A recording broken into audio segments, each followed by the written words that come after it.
jenengan milih tukar gulingnya prosesnya belum selesai, jenengan bangun, lah terus yang suruh bangun siapa? Saya bilang gitu.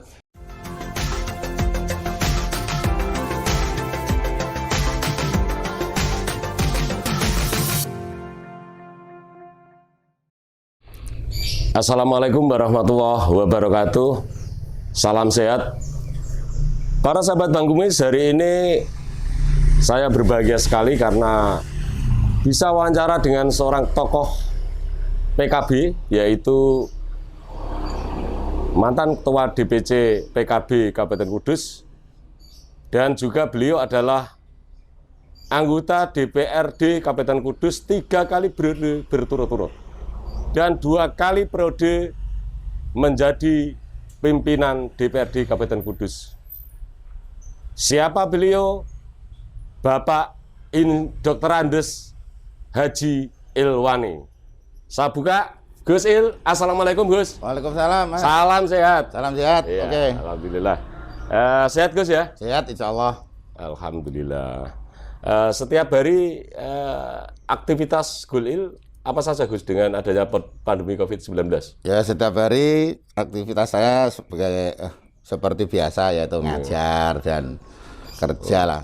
Tanggung jawab saya sebagai wakil dari masyarakat di DPRD Kabupaten Kudus. Ini setiap kesehariannya. Jadi mengajar tetap menjadi tumpuan saya yang pertama, karena saya bisa jadi dewan, bisa mewakili rakyat Kudus. Itu titik awalnya adalah mengajar. Jadi kalau saya mengajar, mempunyai hal-hal yang baik ini untuk anak-anak atau keturunan saya besok, ini semoga menjadi warga negara yang baik juga.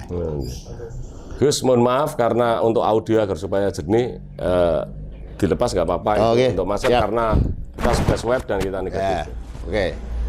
Baik. Gus Il, jenengan adanya COVID-19 ini, apakah di kedewanan tidak terganggu untuk tugas-tugas jenengan selaku pimpinan dewan? Dengan adanya COVID seperti ini, sebenarnya di tugas-tugas di kedewanan ya biasa-biasa aja lah. Karena DPRD bukan merupakan pejabat yang harus bekerja terus setiap jam. Ini harus di kantor untuk melayani masyarakat terus. Tapi DPRD tugasnya adalah sebagai penganggaran, pengawasan, dan pembuatan perda yang ada di Kabupaten Kudus. Sehingga walaupun ada COVID, melalui virtual, melalui media, melalui telepon dan sebagainya tetap jalan. Yang harus action setiap hari kan eksekutif. Saya ini sebagai legislatif. Tadi hal yang biasalah. Kadang-kadang ya kunjungan, kadang-kadang ya pengawasan di daerah Kabupaten Kudus ini di kabupaten. Iya, Gus, jenengan itu kan anggota dewan selama 3 kali periode berturut-turut ya, mulai pemilu 2009, 2014, kemudian 2019, dan panjenengan itu menjadi pimpinan dewan itu 2 kali periode, mulai 2014 dan sekarang 2019 juga masih pimpinan dewan.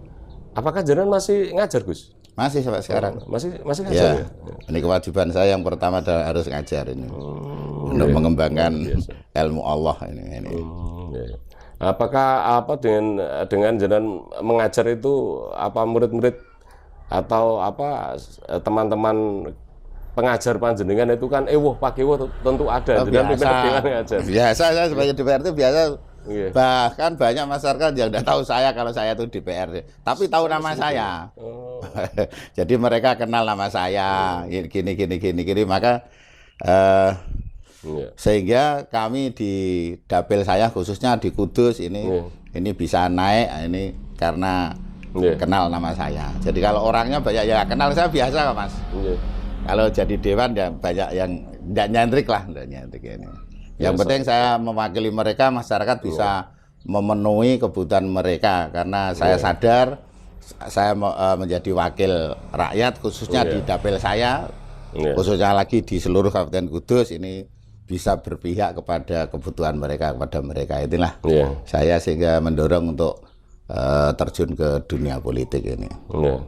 Gus, awal mulanya kemudian panjenengan ini masuk politik itu ceritanya bagaimana Gus?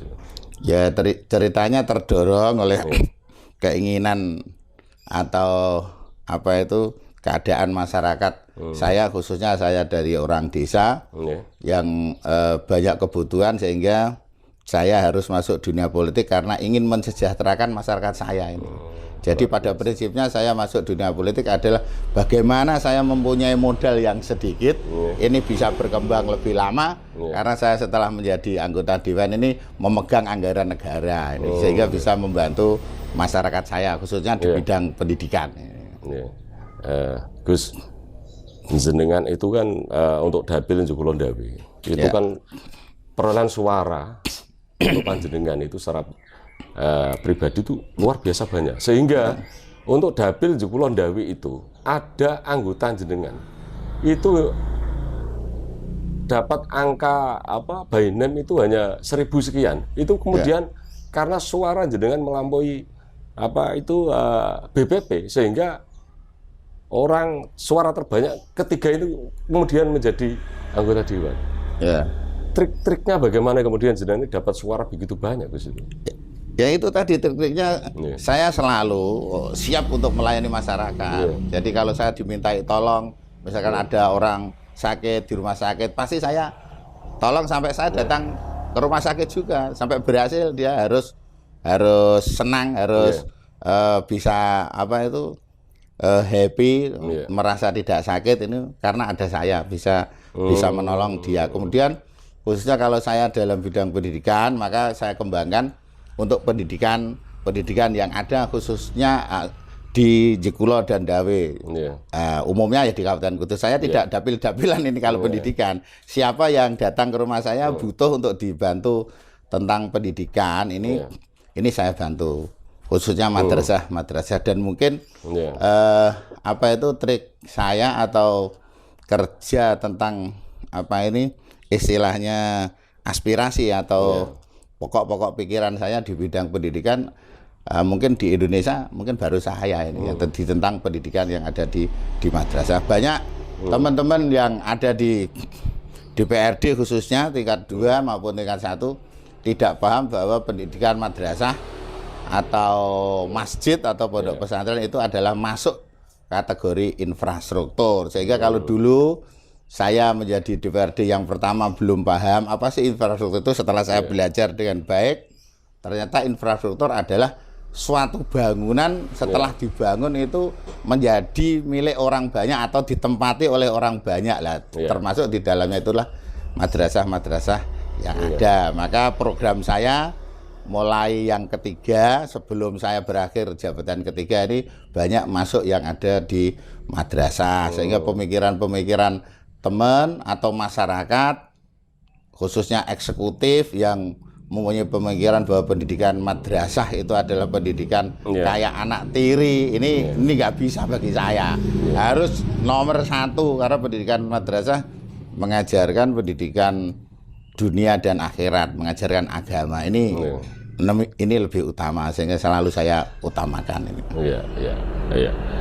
Gus Il, jenengan menjadi magnet untuk meraup suara di Kudus.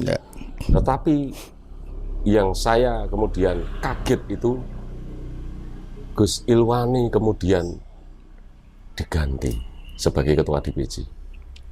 Apa perasaan Gus Il berkaitan dengan jenengan sekarang memenangkan partai malah diganti, Gus?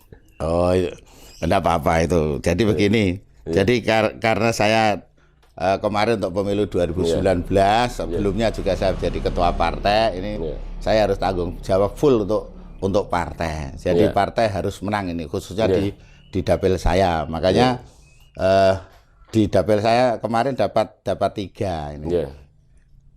Karena saya berprinsip bahwa kalau orang banyak memilih saya nanti kursi saya akan naik, dan kenaikan itu untuk partai juga dan untuk diri saya sendiri. Soal saya diganti jadi ketua sekarang menjadi sekretaris Suro itu tidak masalah, karena itu hak pada DPP sudah bisa menilai mana yang baik untuk saya, mana yang baik untuk sekarang partai sekarang di Kabupaten Kudus. Saya sadar sudah tua bahwa semuanya itu selalu bergantian, apalagi saya kemarin memang habis sakit itu seperti itu. Harapan saya semoga PKB di Kudus nantinya harus melebihi saya ini. Karena sebenarnya kalau dilihat di Kudus yang ganti saya itu kalau dilihat nilainya memang belum ada, maka harapan saya ini belum sepadan lah, makanya harapan saya harus lebih full bekerja untuk partai sehingga PKB bisa menjadi pemenang atau ketua DPRD lah dulu. Ini harapan saya. Untuk Kudus ini kan memang basis hijau ya Gus, karena PKB itu beberapa pemilu pasca reformasi itu kan selalu di urutan ke-1, urutan kedua kan selalu begitu Gus. Bahkan pernah di pemilu kemarin itu ketika tahun berapa itu nggak salah 2009 ke berapa itu 2004. Itu agak menurun begitu ya. Oh ya. Kemudian setelah jenengan jadi ketua DPC naik gitu loh. Sampai pernah 8 ya kan. Sekarang 7 Gus ya. Pernah 6 Anda tahu. Pernah 6, pernah 8. Ya kan? 6. Ya. Kemudian apakah agak kecewa jenengan Gus? Apa Mas? Apa agak kecewa jenengan kemudian diganti itu? Enggak lah, itu apa? Saya nggak kecewa karena itu kebijakan dari DPP, harus saya terima. Ini harus saya terima karena saya juga habis sakit, enggak apa-apa. Iya. Jadi ukurannya nanti ya di pemilu itu nanti keberhasilan. Ini. Jadi kalau soal kecewa dan kecewa itu kalau sudah menjadi anggota partai, menjadi kader ya harus siap menerima. Pasti DPP memberikan hal yang terbaik untuk saya itu pasti. Ya, walaupun sekretaris Suro tidak ada masalah. Aturan-aturan nanti DPP pasti berpikir. Jadi ketua DPC nantinya saya yakin belum tentu menjadi pimpinan DPRD kalau memang perolehannya lebih banyak saya misalkan. itu. Jadi hidup dibuat happy aja. Ini sama program-program yang dimunculkan oleh anggota DPRD pasti DPP banyak-banyak pertimbangan. Jadi ketua DPC bukan sekaligus nanti menjadi pimpinan, itu belum tentu nanti. Kalau hanya dia sedikit, misalkan di dapilnya hanya 1 atau kurang, ya, nah ini kan jadi repot. Dan jaminan ketua DPC kalau pemilu jadi kan tidak ada. Makanya dia harus baik lah gitu, harus baik, bisa mendongkrak suara untuk PKB. Bagaimanapun yang namanya partai, mohon maaf Mas, bukan berarti Kudus itu kalau dikatakan berbasis hijau itu harus menang terus, nyatanya tidak. Jadi nyatanya pernah menang. Nyatanya menang hanya sekali pada tahun 2004. Hanya sekali itu. Makanya kami berharap teman-teman PKB yang ada di Kabupaten Kudus, kader-kader yang ada di Kabupaten Kudus ini harus sadar ini bahwa masyarakat pun ini memilih PKB atau memilih partai yang lain itu adalah tergantung pada tingkah laku dan pimpinan partai tingkah laku dan perilaku atau perjalanan kita terhadap masyarakat yang ada ini. Bisa baik enggak? Kalau bisa bermanfaat lebih baik ya pasti naik, kalau enggak bisa ya pasti kalah, kan begitu. Masyarakat real sekarang masyarakat tuh Mas. Iya. Gus, ini kita beralih ke ke anggota dewan jenengan selaku pimpinan dewan. Tapi sebelumnya saya minum dulu. Oke, monggo. Karena saya itu kalau nggak minum 5 menit aja sama lah Mas. Tapi saya operasi ini harus banyak minum. Tapi apalagi sehat Gus ya sekarang. Iya, insya Allah. Apalagi zamannya Covid harus minum ini.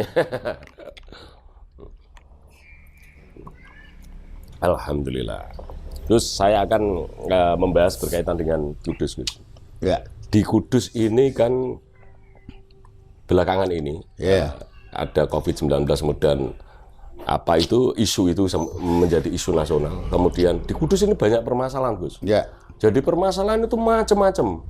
Ada permasalahan pemotongan tenaga kesehatan sampai insentif tenaga kesehatan, kemudian ada Polda yang sudah ada penyelidikan, kemudian ada perizinan yang carut-marut, ada dugaan bahwa salah satu hotel di Kudus itu membangun tanah di atas jalan gitu ya.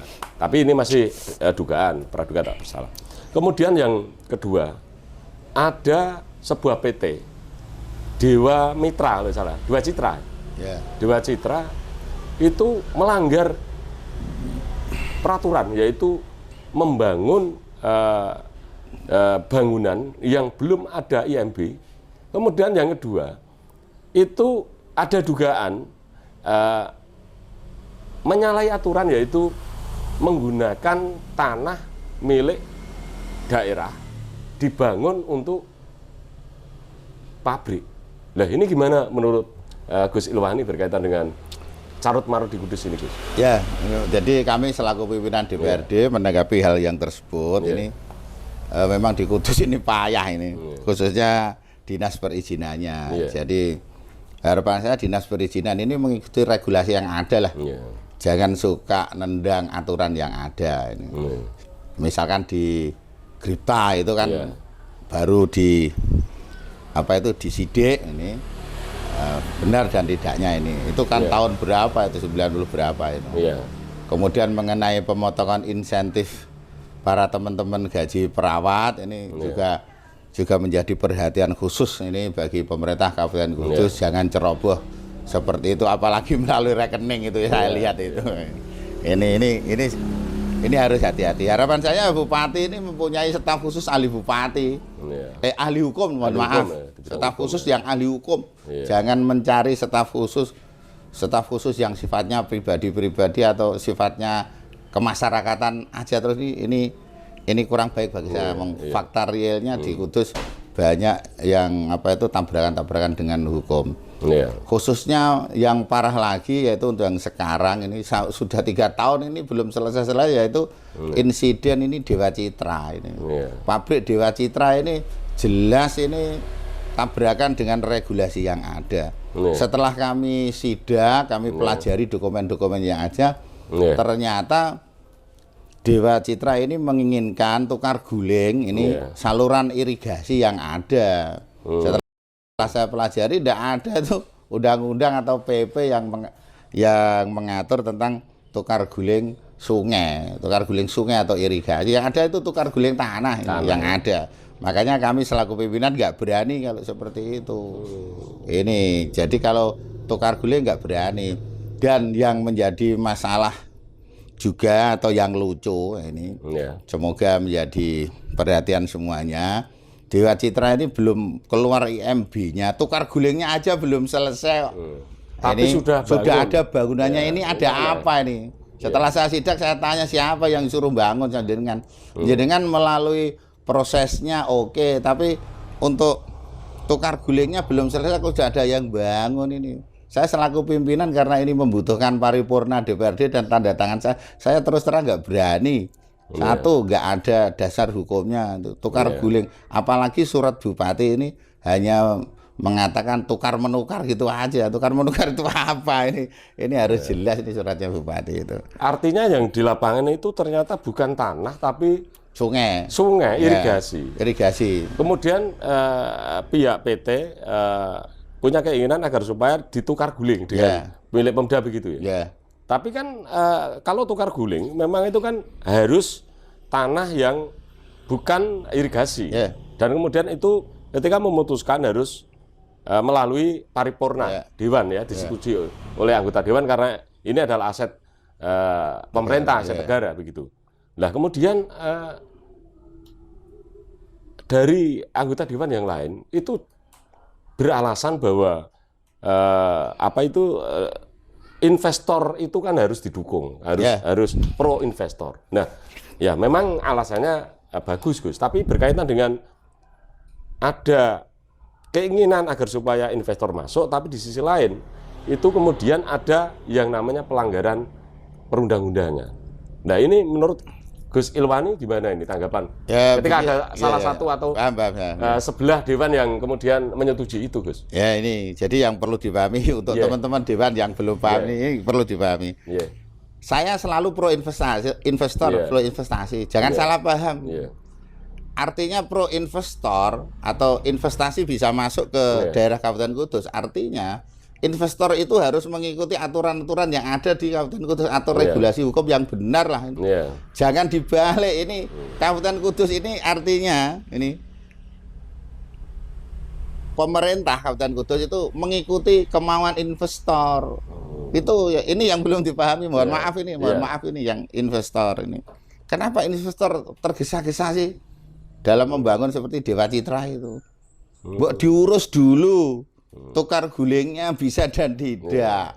Makanya setelah saya sidak, saya sederhana, jangan memojokkan saya menjadi pimpinan DPRD yang asalnya tidur 3 tahun nggak tahu apa-apa, kemudian disuruh paripurna, kemudian disuruh tanda tangan untuk melegalkan jenengan.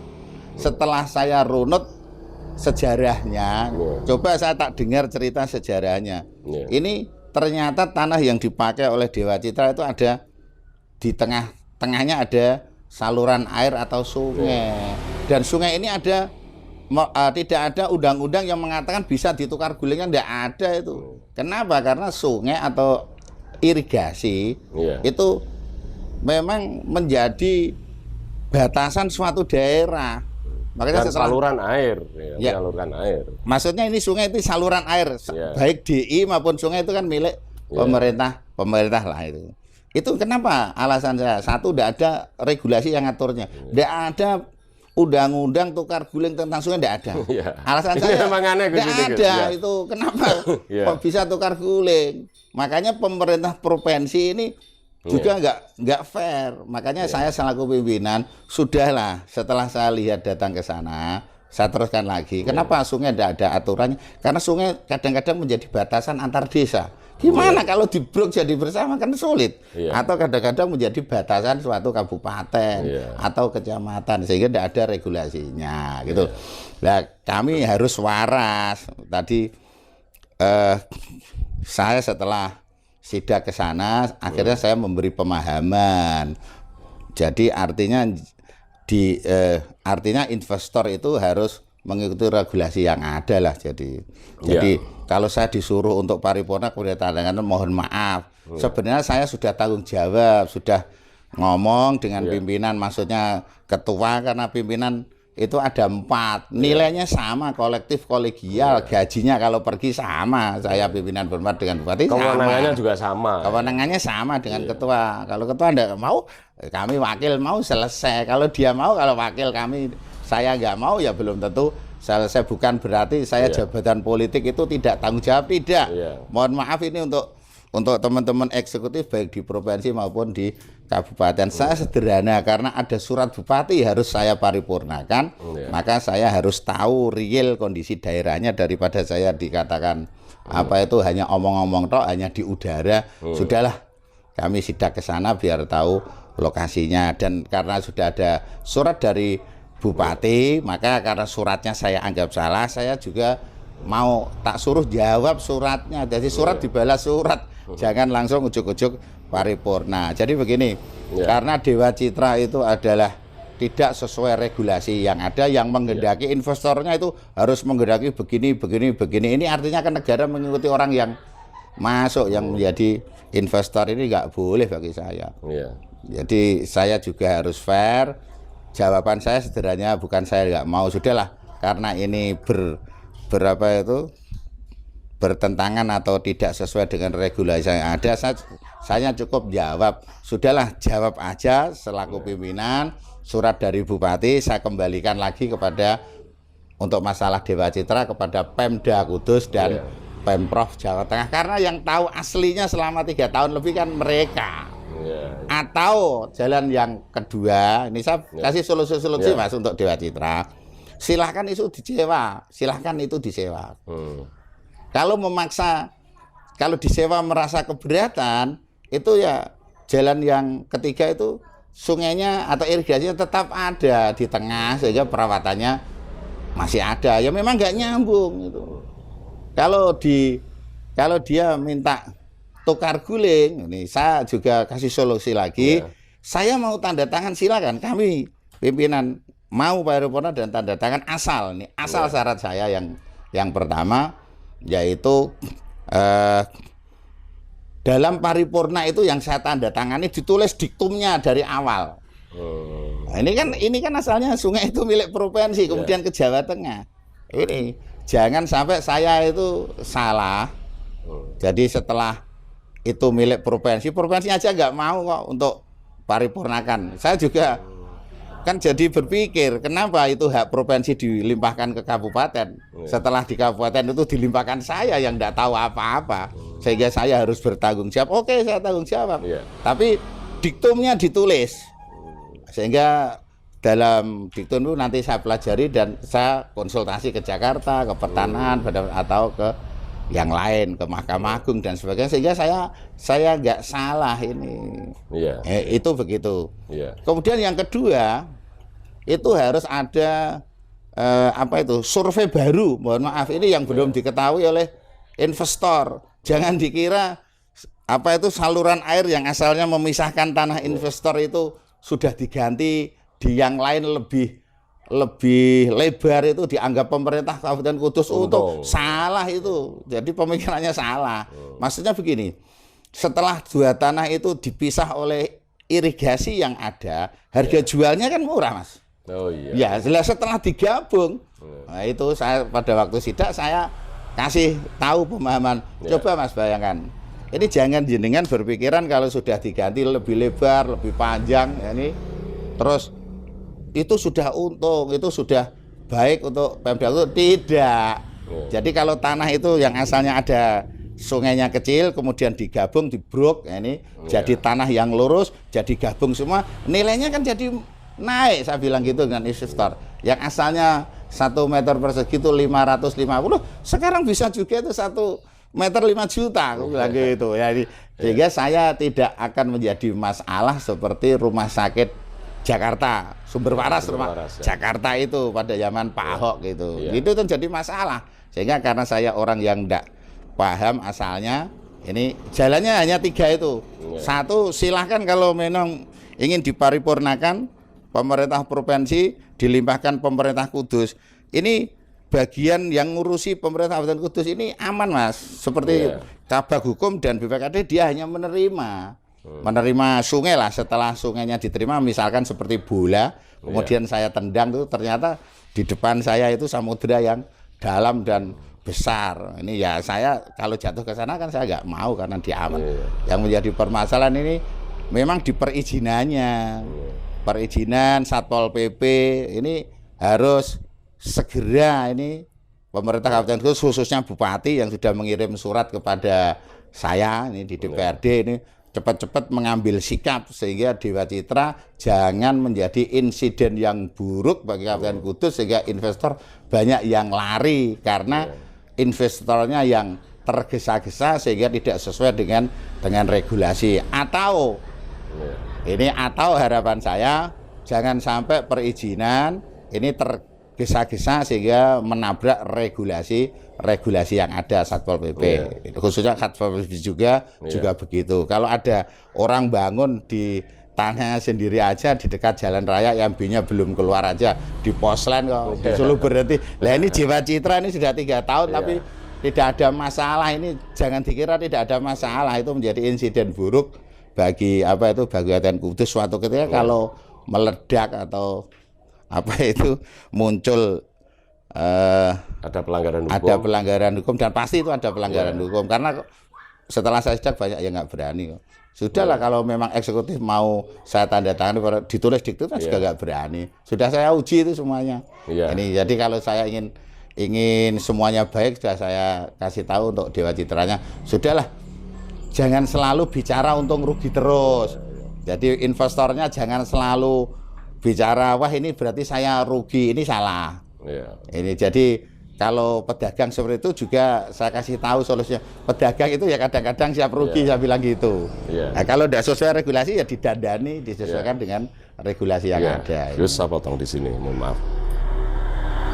Berkaitan dengan masalah pembangunan yang kasus ini kan kemudian kasus irigasi mau didirikan bangunan. Jangankan itu untuk tukar guling, ya kan? Pemerintah kabupaten ketika mau membangun dan yang akan dibangun itu kemudian milik daerah irigasi atau DI, itu pun harus dapat izin. Bahkan sering direncanakan kemudian batal. Ini malah tukar guling. Artinya begini Gus, Artinya panjenengan selaku pimpinan dewan itu siap menandatangani, siap memparipurnakan ketika memang tidak ada indikasi pelanggaran hukum. Maksudnya jenengan itu ada kekhawatiran ketika sudah diparipurnakan, kemudian pelanggaran hukum ini bolanya kemudian yang megang itu anggota DPR begitu, Gus, maksudnya. Jadi begini, setelah saya tanya, siapa yang suruh jenengan bangun? Kan solusinya kan hanya ada 3 apa sih? Yang satu namanya yang masih utuh sungainya di dalam nggak apa-apa. Itu solusi yang pertama. Yang kedua solusi sewa. Yang ketiga solusi tukar guling. Ya, investornya pada waktu itu kalau tidak salah namanya Pak Kim Pilos, siapa itu namanya. Investor itu milih tukar guling. Lah maka ya saya sayangkan. Loh, jenengan milih tukar gulingnya prosesnya belum selesai, jenengan bangun, lah terus yang suruh bangun siapa? Saya bilang gitu. Itu yang salah kan jenengan sendiri. Jangan sampai mengatakan bilang bahwa pemerintah Kabupaten Kudus atau saya khususnya pimpinan ini mempersulit jenengan. Saya nggak mempersulit, Pak. Saya nggak mempersulit. Silahkan dicari solusi yang bagus. Kalau ingin aman dan pabrik itu cepat beroperasi, ya sewa jalan yang pertama paling bagus, karena yang jenengan sudah bangun itu milik negara. Atau silahkan kalau memang teman-teman eksekutif mau menulis diktum yang ada di situ. Jadi begini, yang saya paripurnakan itu tidak hanya kasus, tidak hanya isinya tukar guling sungai aja, tapi sudah ada bangunannya, sudah ada ininya, sudah ada semuanya lah, ditulis semuanya, terus difoto, kemudian ditambahi dengan apa itu survei yang baru, nilai tanah yang setelah jenengan gabung itu nilainya berapa, itu akan naik, sehingga besok kalau saya setelah paripurna selesai tidak menjabat sebagai dewan, ini saya aman. Ini saya nggak mau setelah saya nanti pensiun, umur tambah tua, jadi masalah seperti Rumah Sakit Sumber Waras Jakarta itu pasti. Ini karena harga tanah semakin tinggi, semakin naik. Lah ini memang investor kebingungan kalau saya tanya seperti itu. Yang berikutnya, coba orang-orang yang berhubungan dengan jenengan dikumpulin. Saya juga begitu dengan ketua. Mas Ketua, tolong kalau memang ingin fair dengan Dewa Citra, semua orang yang berhubungan itu kita undang semuanya, jangan hanya Kabag Hukum dan DPKAD yang benar. Jadi Kabag Hukum dan DPKAD itu dia hanya nerima aja, Mas. Jadi setelah diterima, misalkan wujudnya Aqua lah itu dari Jawa Tengah diterima, itu setelah diserahkan saya. Ya mau saya buang kemana itu nanti yang salah kan saya. Jadi saya nggak mau, karena saya tahu regulasi yang DPR ada. itu bukan hanya stempel, tapi harus mempelajari apa yang akan dibahas, kan begitu, Gus? Artinya begini, paripurna saya, tanda tangan saya itu menjadi titik awal kebenaran daripada tukar guling itu Dewa Citra itu. Padahal itu salah, makanya saya nggak mau. Lah, orang-orang yang sudah mengeluarkan surat di situ, ada surat dari PUPR, ada surat dari dinas yang lain lah, saya katakan begitu. Saya suruh nulis diktumnya nggak berani, ya saya nggak berani dong. Nah itu jangan mojokin saya. Kalau investornya bilang saya ini sudah 3 tahun lebih, harapan saya apa nggak kasihan dengan para investor, bilang begitu. Ya saya jawab, mohon maaf Pak, kalimatnya jangan selalu kasihan dengan investor. Jenengan juga harus berpikir juga untuk pimpinan berempat, untuk teman-teman DPRD, apa nggak kasihan dengan teman-teman DPRD, apa nggak kasihan dengan saya yang nggak tahu apa-apa, terus disuruh tanda tangan. Dan jangan mempunyai pemikiran saya mempersulit, menghambat PT Dewa. Enggak, saya nggak menghambat, saya fair. Saya juga nggak pernah ketemu jenengan, baru sidak hari itu saya ketemu dengan beliaunya. Jadi sehingga muncul hal-hal yang baik. Insya Allah nanti akan kami bantu untuk masalah Dewa Citra itu agar segera selesai solusinya. Saya bantu insya Allah. Baik, Gus. Pertanyaan berikutnya adalah, jenengan itu kan sudah 3 kali periode berturut-turut dan pimpinan dewan itu 2 kali. Jenengan itu sudah menjadi dewan itu keluyutan ibaratnya kalau bahasa Jawanya itu. Dan jenengan itu nyalon DPR sampai kapanpun sepanjang masih mau nyalon. Saya kira untuk dukungan dari masyarakat masih solid. Saya tahulah itu. Kemudian apa cita-cita Gus Ilwani ke depan, Gus? Apakah tetap nyalon DPR atau jenjang lebih tinggi DPR provinsi atau RI atau justru di eksekutif? Sekarang ini gini, Gus, saya mendengar itu pendukung panjenengan itu jenengan diajukan jadi wakil bupati karena sekarang ini kan Kudus kosong, Gus, untuk wakil bupati, dan yang berhak mengusulkan wakil bupati itu hanya 3 partai, yaitu Partai PKB, Hanura, dan P3.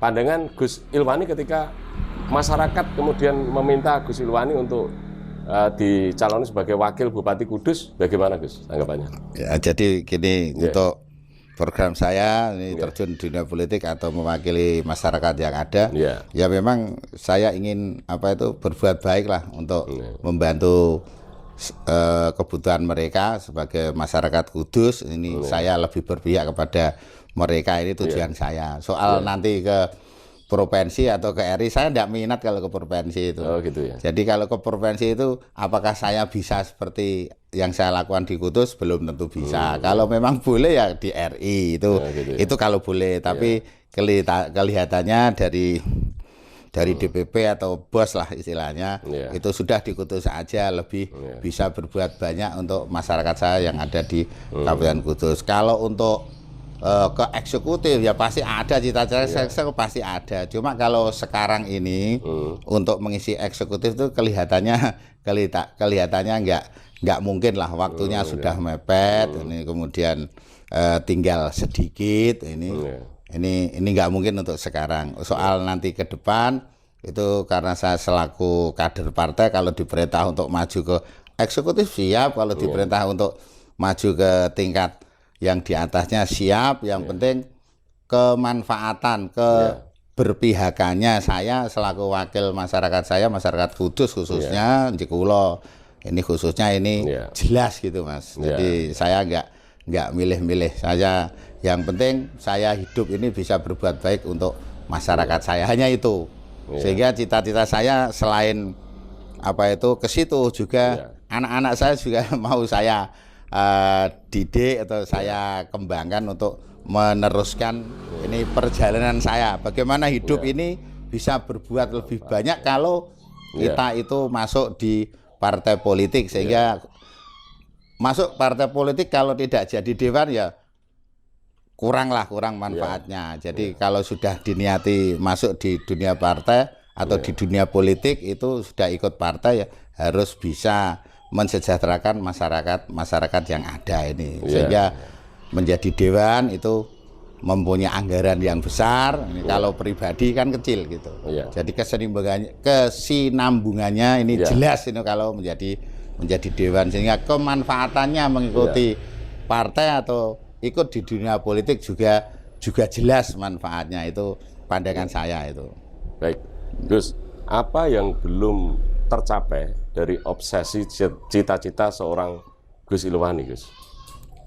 Saya rasa saya yang asalnya latar belakangnya orang yang nggak ada, orang yang nggak mampu, yang hanya mengajar di tingkat SMA atau aliyah lah. Saya sebenarnya kalau jadi pegawai sudah jadi, Mas, jadi ternyata saya memilih untuk menjadi wira swasta pada waktu itu sambil mengajar di madrasah aliyah. Ini yang terpenting untuk ngajar ini nggak bisa lepas saya memang itu. Jadi titik awal saya seperti itu.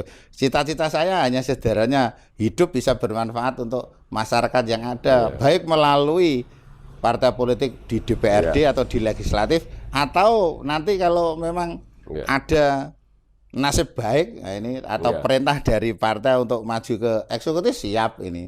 Ini karena yang namanya nasib ini kan perjalanan nggak tahu, tapi kemauan untuk berbuat baik kepada masyarakat harus mau, harus siap atau harus ada cita-cita seperti itu.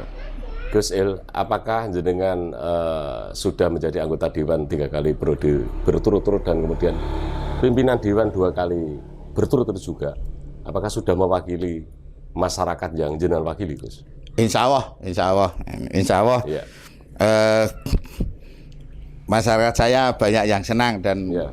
saya yakin untuk yang ke depan kalau Ya. saya maju lagi di tingkat kabupaten, insya Allah nambah 1 kursi lagi. Gitu ya? Iya, ini insya Allah. Karena Nanti habis di dapil sini nanti habis kursinya 4 Gus. lah. Sudah 3. Dapil sini saya rasa 4 ya memang. Saya di madrasah sudah saya doktrin untuk madrasah-madrasah yang ada di Kabupaten Kudus, khususnya di Kulo lah gitu.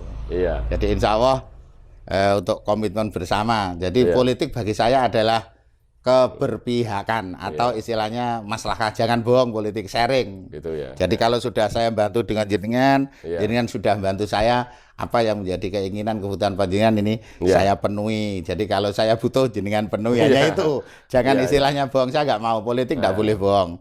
Tapi sharing, terbuka saya. Jadi Iya. sharing, jadi harus paham betul perilaku orang, sehingga kalau ada istilah politik bohong itu karena yang diajak bicara, yang diajak berinteraksi ini nggak paham. Mungkin itu Mas, sehingga banyak yang mengatakan bohong, nggak ada politik yang bohong gitu.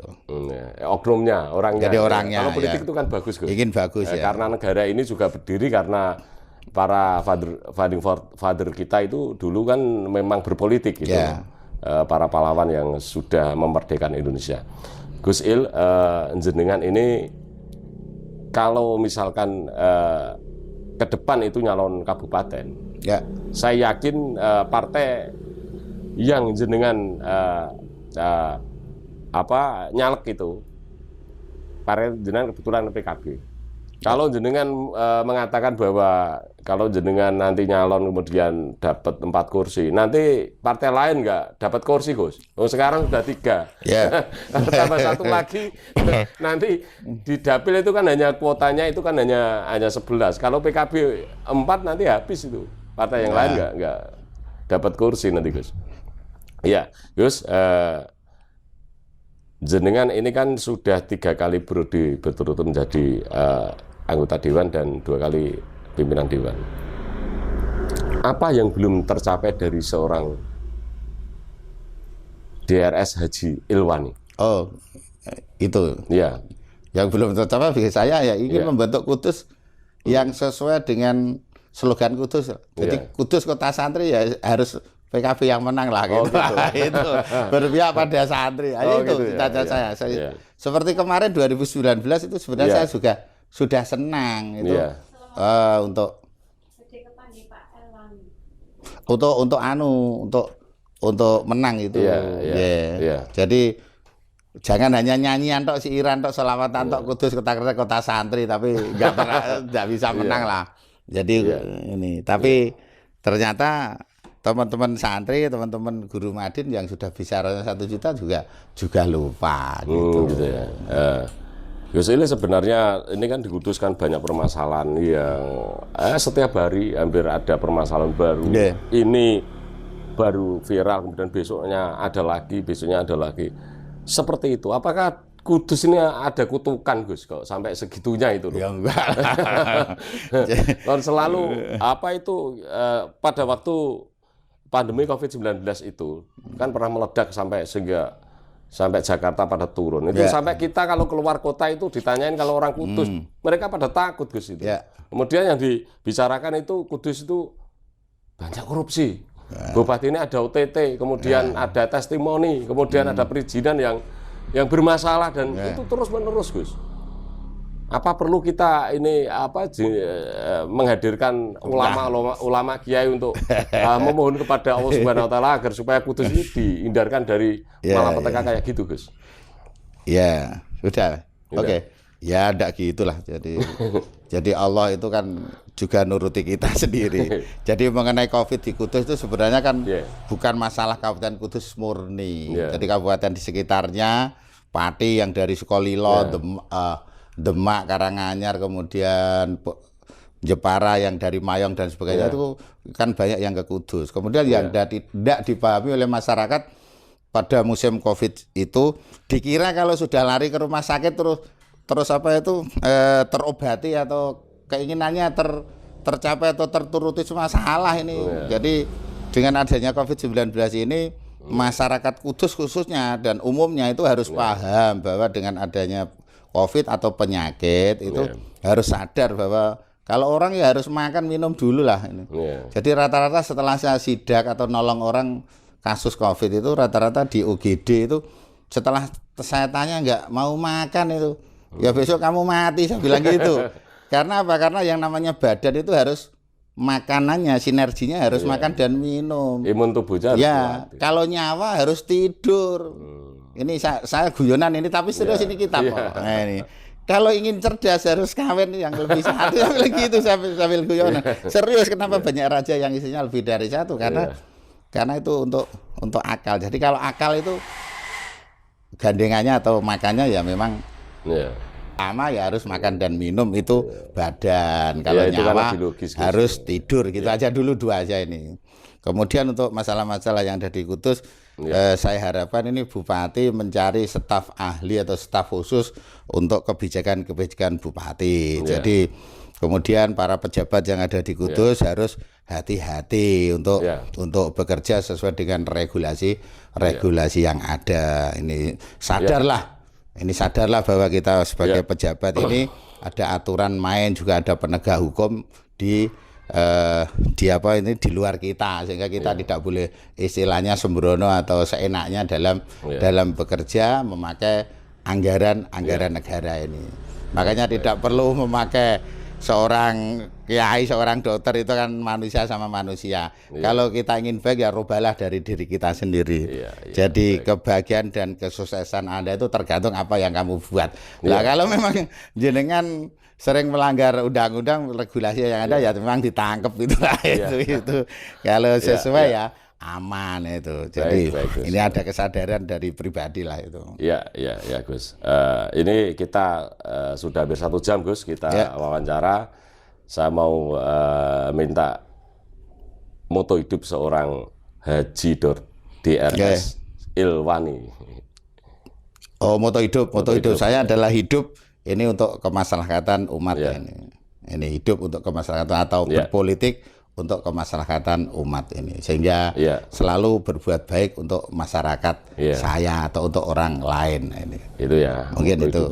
Hampir semua orang memang seperti itu. Kalau secara ekonomi sudah selesai, kemudian manusia itu kan harus berguna untuk orang lain. Gitu, Gus. Baik, terima kasih Gus. Terima kasih Mas. Kesempatan untuk wawancara dengan salah satu wakil ketua DPRD Kabupaten Kudus dari fraksi Partai PKB.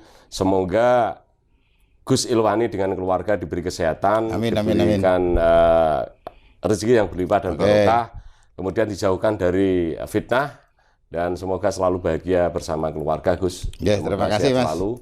Salam sehat Gus. Salam sehat. Terima kasih. Terima kasih sekali lagi. Para sahabat Bang Gumis, itu tadi wawancara dengan salah satu wakil ketua DPRD Kabupaten Kudus, Bapak Haji Dr. Andes Ilwani, yang beliau ini anggota Dewan 3 kali berturut-turut dan kemudian 2 kali menjadi pimpinan Dewan. Dan beliau ini adalah salah satu tokoh, salah satu politisi yang religius dan kemudian sering turun ke masyarakat, bahkan setiap ada pendukungnya atau timnya yang kemudian ada gawe atau ada kesusahan, beliau selalu hadir di tengah-tengah masyarakat itu sendiri.